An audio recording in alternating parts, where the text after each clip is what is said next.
Let the fears creep in. It can take a toll on the whole group. You think of a fear, we all will, but not the big one. And now, we think of something that gives us the space for that fear to be there.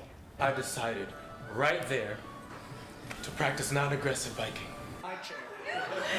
A new off-Broadway play produced by Academy Award-winning director Steven Soderbergh takes a look inside a New York City Buddhist center where lost souls are looking for solace. I love this. Maddie Corman, Hendrick star in the show, and called The Fears, and they are joining us this morning with a peek behind the curtain, and apparently some good wigs, huh?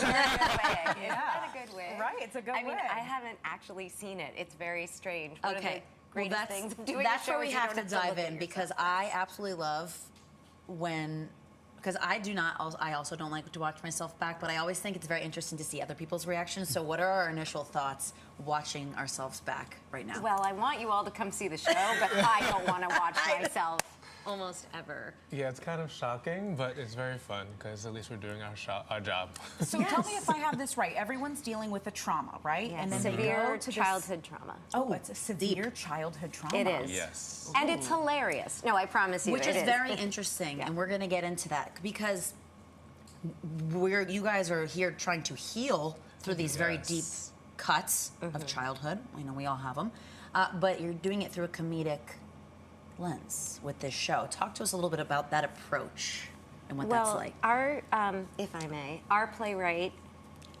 Emma Sheen-Shang.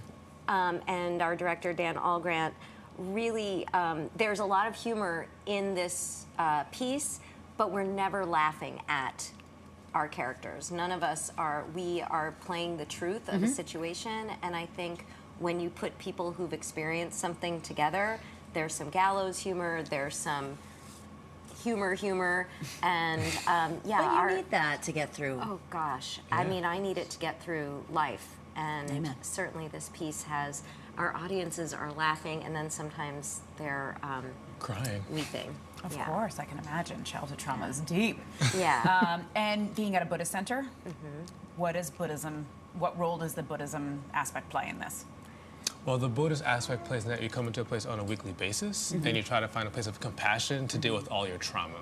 And so to work from that place, which makes it very challenging, but also making it finding a place for yourself just to be open and to be free to work with those childhood traumas. Did either of you learn anything from the religion? Like, did you say like, oh, this is a great idea, I'm going to incorporate this into my life? I have to say that playing Maya, the character I play, I don't want to mess up my microphone, but even just doing this as much as I do in this piece, I think has changed my my brain. I really do, and my body and my own healing. The Buddhism that we practice in this group that is on the stage is a lot about not going backwards but being in the present. And I'm a person who likes to talk about what happened. And there's been something really powerful about playing a character who tries to stay in the now, not go pain shopping and not go future tripping, but be here. What does this mean?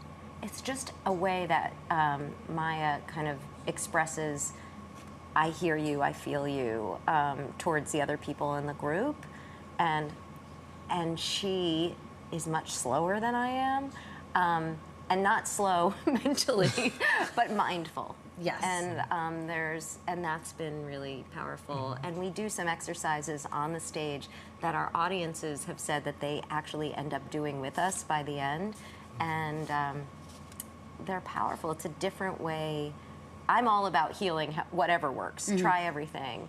But I've done in my own life a lot of talking, a lot of therapy, and there's something about this practice, the Buddhist practice, that's just different and powerful. And Yeah, we always ask folks who are in some sort of a show or performance what they're hoping the audience will take away from it. But I feel like that right there is our answer, and that's a beautiful thing, that you can take something healing or something positive that's going to benefit your life and walk out into the universe with that. So I want to talk a little bit about your characters. You know, you mentioned Maya. Carl, you play Mark. What are they looking to heal from? Well, they all have our secrets, and in this place, no one actually supposed to really know what those secrets are. However, in the play, it does unfold. So I can't really tell you what those are until you see the show. Oh, that's the tease, y'all. Yeah. That is the tease. There we go. No Yeah. spoilers. We're not supposed to know, but it does, in the course of 90 minutes, you will find out why everyone's there. And I think that no one's there for the reason you might think they are. Yeah. Oh, that's pretty metaphoric. Wonders. I bet the Yeah. audience can relate a lot when they see you guys unfolding. Being New Yorkers, sort of being in the city, exploring the city, is there anywhere that's actually healing for you guys? Oh. I love, to me, being in the city is healing. There's something about being anonymous but around people that I find very relaxing. I'm much less scared when I'm around a bunch of people than I am out in the wilderness, for me. One of my favorite places is Gantry State Park in Long Island City. Oh, nice. It's very healing. I live in Long Island City, so very healing, very calming. Have a great time with my family there.